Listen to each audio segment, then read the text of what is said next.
Zion விசுவாச தேவாலயம் வழங்கும் ஜீவக்குரல்.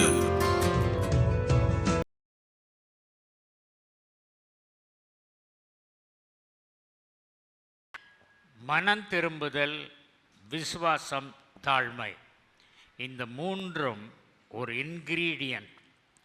இந்த மூன்று பொருட்களும் ஆண்டவருடைய வசனத்தையே மாற்றி, ஆண்டவருடைய வசனம் என்ன சொல்லியிருக்கிறோ அதற்கு அப்பால் சென்று செயல்படக்கூடியதாக இருக்கிறது. ஏன் ஆண்டவரே நீங்கள் சொன்ன வசனம்லாம் மாறாதாச்சே? ஒரு எழுத்தாயிலும் எழுத்திலிருந்த உறுப்பாயிலும், ஆங்கிலத்தில் டிட்டில்னு சொல்லுவாங்க, யோது லெட்டர், அதுக்கு ஒரு சின்ன ஒரு சுழி போட்டால் அது வேறு லெட்டர் மாதிரி, அந்த மாதிரி அந்த சுழி கூட தோற்று போகாதுன்னு சொல்லியிருக்காரு. ஆனால் நம்முடைய விசுவாசம், மனம் திரும்புதல், தாழ்மை, இது ஆண்டவரையே மாற்றி அமைக்கும். நீங்கள் ஆண்டவர்கிட்ட மனதுருக்கத்தோடு உங்களுக்கு வேண்டியதை ஒரு தடவை கேட்கணும். ஒரு தடவை கேட்டவுடனே அவர் மறப்பதற்கு மனிதன் அல்லவே, பொய் சொல்லுவதற்கு மனிதன் அல்லவேங்கிறத நான் அதை புதுசாக அதை எக்ஸ்டெண்ட் பண்ணிக்குவேன். அதெல்லாம் அனக்ஷர். அவர் மறந்து விடுவதற்கு மனிதன் அல்லவே, மனிதன் தான் மறந்துடுவான், ஆனால் அவர் மறக்க மாட்டார். ஒரு தடவை சொல்லிட்டீங்க, அவர் ஞாபகத்தோடு வச்சுருக்காரு. அப்புறம் மறுபடியும் சொல்லும்போது நேற்று சொன்னல நான் மறந்தே போயிட்டேன் அப்படின்னு நம்ம பக்கத்து வீட்டுக்காரன் சொல்லுவான், நான் சொல்லுவேன், ஆனால் ஆண்டவர் சொல்ல மாட்டார், ஞாபகம் இருக்குது. லூக்கா 8ஆம் அதிகாரத்தில் அந்த பெரும்பாடுள்ள ஸ்திரீயை பற்றி பார்க்கும் பொழுது அவளுக்கு கிரானிக் ஹீமோஃபிலியா, இரத்தப்போக்கு, கிரானிக் இரத்தப்போக்கு அவளுக்கு பல டாக்டர்ஸ், அந்த காலத்தில் என்னென்னலாமோ இருக்கும், அவள இரத்தப்போக்குக்கு அவ்வளோ ட்ரீட்மெண்ட், ஆனால் அதை எல்லாத்தையும் ட்ரை பண்ணான். அந்த 12 வருஷம் பெரும்பாலுள்ள ஸ்திரீ ஹீமோஃபிலியாவில் சஃபர் பண்ணவா, வெரி ரிச் லேடி. அப்போ அவள் யோசிக்கிறான், என்ன பண்ணுறது அப்படின்னு சொல்லிட்டு. என்ன பண்ணுறதுன்னு அவள் யோசித்துட்டு இருக்கும்போது ஒருத்தர் சொல்கிறார், ஏசப்பான்னு ஒரு கேள்விப்பட்டிருக்கியா? அவர் வல்லமையாக இருக்குது, அவருக்கு சரீரம் பூரா வல்லமை, நான் நினைக்கிறேன் அவருடைய வஸ்திரத்திலும் கூட வல்லமை இருக்குதுன்னு நினைக்கிறேன், அவ்வளோ வல்லமை உள்ளவர் அப்படின்னு சொல்லி அவர் அவரை பற்றி இன்னும் கொஞ்சம் சொல்லுங்கள் அப்படின்னு கேட்டான். அவருடைய வஸ்திரத்தை ஆகிலும் நான் தொட்டால் சுகமாவேன் என்று சொன்னாள்னு இருக்குது டிரான்ஸ்லேஷனில். ஒரிஜினலில் சொல்லிக்கொண்டே இருந்தாள் அப்படின்ட்டுருக்கு. அவர் சொல்லிக்கொண்டே இருக்கும்போது சொல்ல சொல்ல அந்த அற்புதம் ஆவியின் தளத்தில் வந்தது. சொல்ல சொல்ல மனிதன் இருமனதுடவன். அவன் முதல்ல அவர் வஸ்திரத்தின் ஓரத்தை தொட்டால் எனக்கு சுகம் கிடைக்கும்னு சொல்லி முடித்த உடனே பிசாசு சொல்கிறான், எத்தனை டாக்டரை பார்த்துருக்க சொல்லு, இதுன்னு இவர் டாக்டரை, இவர் தச்சன், நீ ஒரு டேபிள் செய்யணுன்னா அவர் உனக்கு ஐடியா கொடுப்பாரு, அவன்கிட்ட போய் ட்ரெஸ்ஸை தொட்டால் சுத்தமாக நினைக்கிற, ஆகாது, தப்பாக தான் நினச்சிட்டேன், ஆகாது அப்படின்பா. சொல்ல சொல்ல சொல்ல அந்த 2 மனது ஒரு மனதாகும். அப்போது ஆண்டவரிடத்தில் நீங்கள் வேண்டிக் கொள்ளும்போது மனதுருக்கத்தோடு ஒரு தடவை வேண்டிக் கொள்ளணும். அதுக்கப்புறம் நான் வேண்டிக் கொண்டதின் பதில் ஆவியின் தளத்தில் வந்துவிட்டது, ஜோதிகளின் பிதாவினிடத்திலிருந்து இறங்கி என் வீட்டுக்கு வரும் அப்படிங்கிறதுக்கு தான் நீங்கள் அறிக்கையிடுறீங்க. அதனால் சொன்ன உடனே சாங்ஷன், ஆனால் அது உங்களுடைய வாழ்க்கையில் வெளிப்படுவதற்கு நீங்கள் அறிக்கையிட வேண்டும். அதுதான் பிரின்சிபல். ஓகே, இவள் அப்படியே சொல்லி கொண்டிருந்தாள். ஆம்ப்ளிஃபைட் பைபிளில் மாத்திரம் correct translation she kept saying அப்படின்னு போட்டிருக்கு.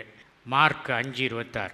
அநேக வைத்தியர்களால் மிகவும் வருத்தப்பட்டு தனக்கு உண்டானவைகளையெல்லாம் செலவழித்தும் சற்றாகிலும் குணமடையாமல் அதிக வருத்தப்படுகிற போது 12 வருஷமாய் 4383 நாட்களாய் 144 மாதங்களாய் 624 வாரங்களாய் 1,5192 மணிக்கணக்கில். அதான் 12 வருஷம் இது பண்ணான். ஆனால் எப்போ கேட்டிருப்பான்னு தெரில. முதல்ல கேட்டிருக்க மாட்டான். முதல்ல கேட்டிருந்தா டாக்டர்கிட்டே போகாமல் செல்வம் சீரும் செல்வமாக இருந்திருப்பான். எல்லாம் பேலன்ஸ் போன பிறகு தான் மறுபடியும் கேட்டிருப்பான். ஆனால் நான் பிலீவ் பண்ணுறேன். நான் பார்க்கல அந்த லேடியை. நான் மறுபடியும் பரலோகம் போகிறேன், பார்ப்பேன். பார்த்துட்டு அந்த லேடிகிட்ட கேட்பேன், ஆமாம் நீ எல்லா மருத்துவர்களும் ட்ரீட்மெண்ட் ஆகி சோமெலாம் போனீங்க, உனக்கு அதுக்கப்புறம் காசு வந்துதா அப்படின்னா, இயேசு கிறிஸ்து சுகமாக்கிட்டா. அதுக்கப்புறம் அவள் செலவழித்த காசெல்லாம் 12 வருஷத்துக்குரிய வட்டி போட்டு திரும்பி வந்திருக்கும்.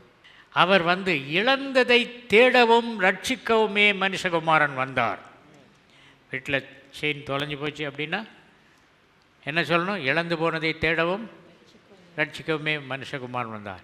நீங்கள் எதாவது ஜெபம் பண்ணும்போது தொலைஞ்சு போச்சு அதை திருப்பி கொண்டு வைங்கன்னு சொல்லக்கூடாது. வசனம் சொல்லணும். அப்போ தான் அது திரும்ப வரும்.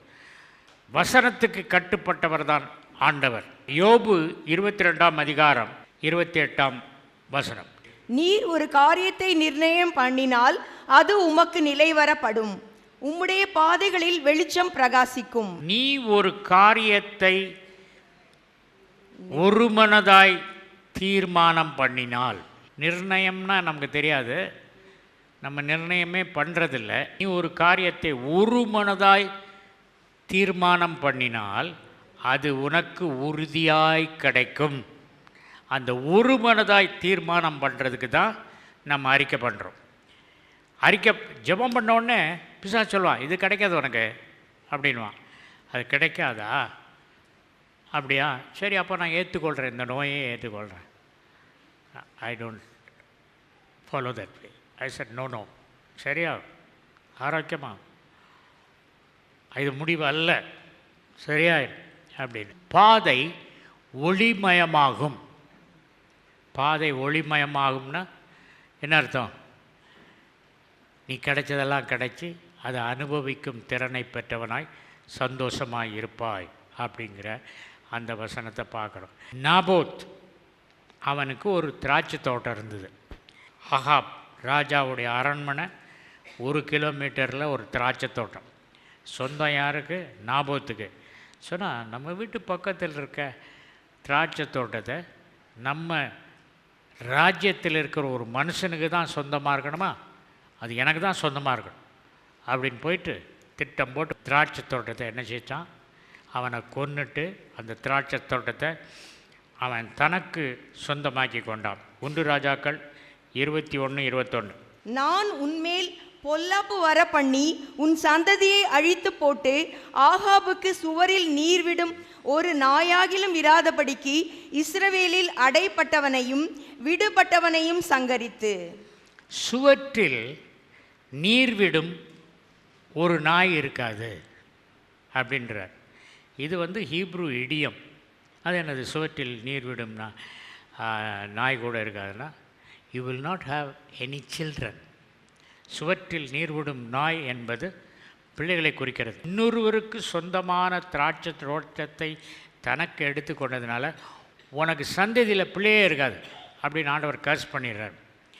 ஆனால் இவன் அந்த கேர்ஸை கேட்டு பயந்து, ஐயோ ஆண்டவரே, இந்த திராட்சை தோட்டத்தை என் பேரன்னு கொடுக்கணும்னு ஆசையாக இருக்குது, நீங்கள் பிள்ளையே இருக்காதுன்னு சொல்லிட்டீங்களே, என்ன செய்கிறதுன்னு மனம் திரும்புகிறான். அதே 1 ராஜாக்கள் 21:29 என்ன சொல்லுது பாருங்க. ஆகாப் எனக்கு முன்பாக தன்னை தாழ்த்தினதை கண்டாயா? தன்னை தாழ்த்தினதை கண்டாயா? விசுவாசம். ஆகாப் ராஜா அவன் தாழ்த்த மாட்டான், மேட்டிமையான மனிதன். அவன் தன்னை தாழ்த்தினான். அவன் எனக்கு முன்பாக தன்னை தாழ்த்துகிறபடியினால் நான் அவன் நாட்களில் அந்த பொல்லாப்பை வர பண்ணாமல் அவன் குமாரன் நாட்களில் அதை அவன் வீட்டின் மேல் வர பண்ணுவேன் என்றார்.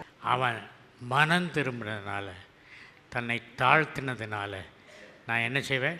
இந்த கேர்ஸ் அவன்கிட்ட வராது, அவனுடைய கிராண்ட் சில்ட்ரன் அவங்க காலத்தில் வரும் அப்படின்னு மாற்றிட்டார். ஆகவே இன்றைக்கி நான் என்ன பிரசங்கம் பண்ணியிருக்கேன்? மனம் திரும்புதல். இந்த உலகத்தில் பாவம் செய்கிறவர்கள், தப்பு செய்கிறவர்கள் தெரியாமல் செய்துட்டேன்னு ஒருத்தரும் கிடையாது. நம்ம பாவம் செய்கிறது, தப்பு செய்யலாம் தெரிஞ்சு தான் செய்கிறோம். ஆனால் அது தெரியாமல் செய்த மாதிரி நம்மளே ஏமாற்றிக்கிறோம்.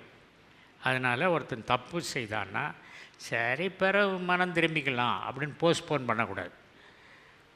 மனம் திரும்புறது உடனே மனம் திரும்பணும். கர்த்தரும் மாறுறது உடனே மாறுவார். எசேக்கியா ராஜா 2 ராஜாக்கள் புத்தகம் 20ஆம் அதிகாரம் முதல் 2 வசனம். அந்நாட்களில் எசேக்கியா வியாதிப்பட்டு மரணத்துக்கு ஏதுவாயிருந்தான். அப்பொழுது ஆமோத்சின் குமாரனாகிய ஏசாயா என்னும் தீர்க்கதரிசி அவனிடத்தில் வந்து அவனை நோக்கி, நீர் உமது வீட்டு காரியத்தை ஒழுங்குபடுத்தும், நீர் பிழைக்க மாட்டீர், மரித்து போவீர் என்று கர்த்தர் சொல்லுகிறார் என்றான். அப்பொழுது எசேக்கியா தன் முகத்தை சுவர்புறமாக திருப்பிக் கொண்டு சரி இப்போ ஏசாயா வந்து எசேக்கியா அரண்மனைக்கு போகிறான். அதுக்கு போகிறதுக்கு முந்தி அவுட்டர் கோர்ட் நடக்கணும். ஒரு 10 நிமிஷம் நடந்து போய் ராஜா பார்த்து, எசேக்கியா ராஜா நீ செத்து போவேன், அதனால் எல்லாத்தையும் செட்டில் பண்ணி அப்படின்னு சொல்கிறான். அப்படின்னு சொன்ன உடனேயே சொல்லி முடிச்சுட்டு இன்னும் வெளியே வரல. சொல்லி முடித்த உடனே சோத்தை பார்த்து திரும்பி கண்ணீர் வடித்து மனம் திரும்பி, ஆண்டவரே நான் செய்த நல்ல காரியங்கள்லாம் யோசித்து பாருங்கப்பா அப்படின்னு சொல்லி அழுறான். அப்படி சொல்லி இங்கே சோத்தை பார்த்து அழுதுகிட்டு இருக்கான்.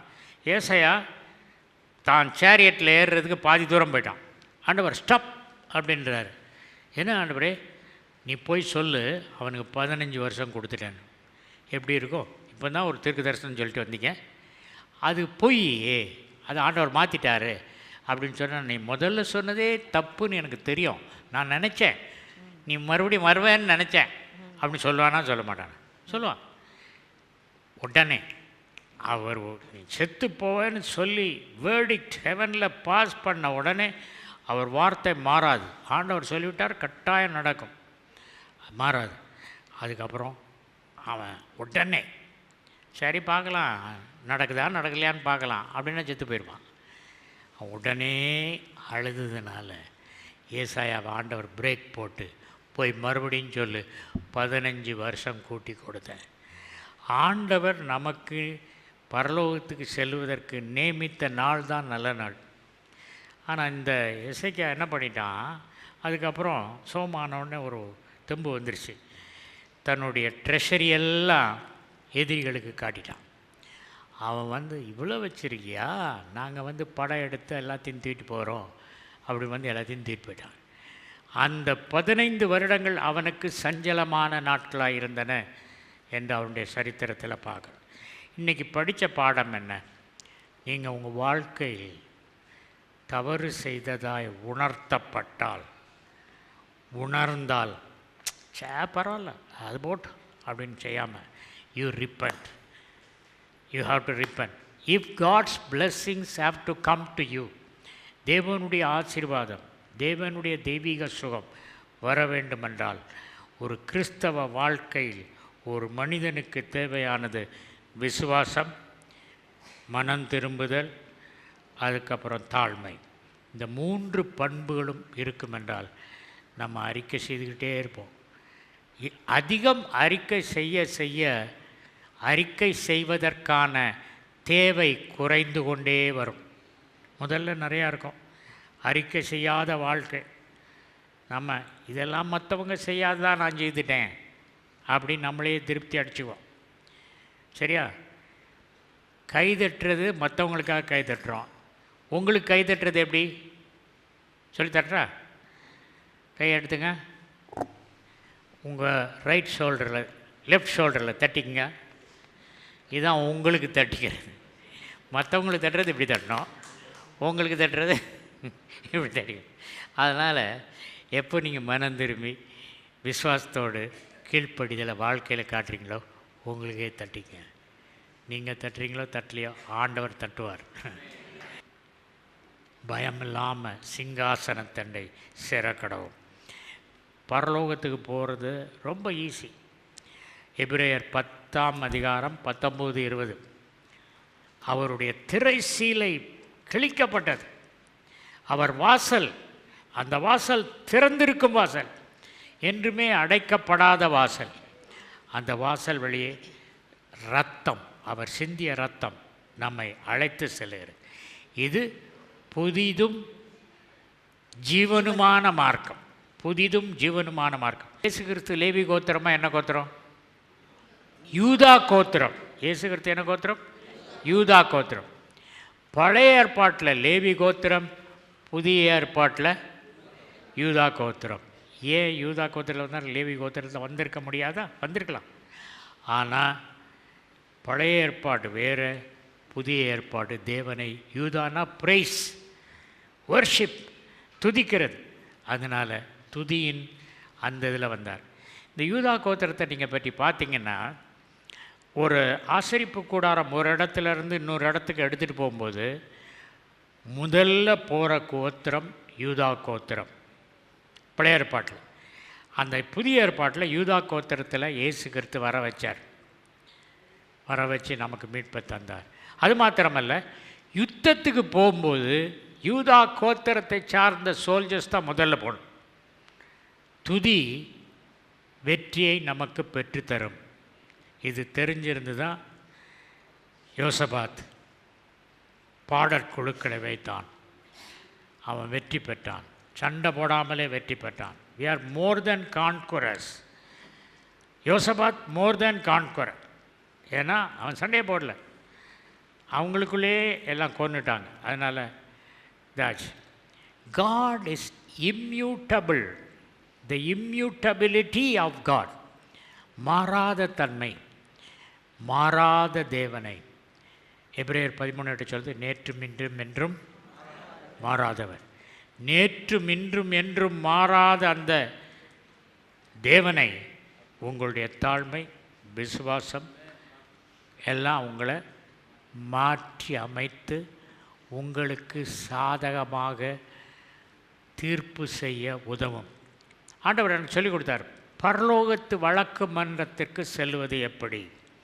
பரலோகத்து வழக்கு மன்றத்தில் பிசாசு ஒரு லிஸ்ட்டு வச்சுருக்கான். இவன் செய்த தப்புகள், இவன் வசனத்தை மீறினது. வசனத்தை மீறி, தப்புங்கிறது என்னது? வசனத்தை மீறுவது தான் பாவம், தவறு. அப்போ அதை வச்சுட்டு நிற்கிறான் லிஸ்ட்டு. நான் உள்ளே நுழைஞ்சி, கோர்ட்டில் உள்ள நுழைஞ்சி இப்படி எட்டி பார்க்குறேன். என் செய்தது கரெக்டாக எழுதியிருக்கான். இவன் வந்து பொய்க்கு பிதான்னு சொன்னாங்க, எல்லாம் உண்மையாக எழுதி வச்சுருக்கானே. பரலோகத்து கோர்ட்டில் மட்டும் பிசாசு ரொம்ப உண்மையாக சொல்லுவான். ஏன்னா கோர்ட்டில் வந்து அடிபட்டுறக்கூடாதுல்ல, லீகல் பாயிண்டில் லூப்ஹோல் வந்துடக்கூடாதுல்ல, அதனால் கரெக்டாக சொல்லுவான். உடனே நான் வந்து அங்கே இயேசு கிறிஸ்து உட்கார்ந்துருக்கார் சிங்காசனத்தில், பரிசுத்தாவியான ஒரு லாயர் உட்கார்ந்துருக்காரு. நான் உள்ளே போனோன்னே, ஆண்டவர் அவன் எல்லாம் எழுதி வச்சுருக்கான், ஆனால் என் பாருங்கள், என் உள்ளத்தை பாருங்கள், விசுவாசம் இருக்க, மனத்தாழ்மை இருக்குது. அதனால் அவன் சொல்கிறதெல்லாம் நீங்கள் தலையாட்டி கேட்டுட்டு, இதுக்கெல்லாம் நான் காசு கொடுத்துட்டேன், என் மனதை மாற்றிட்டேன்.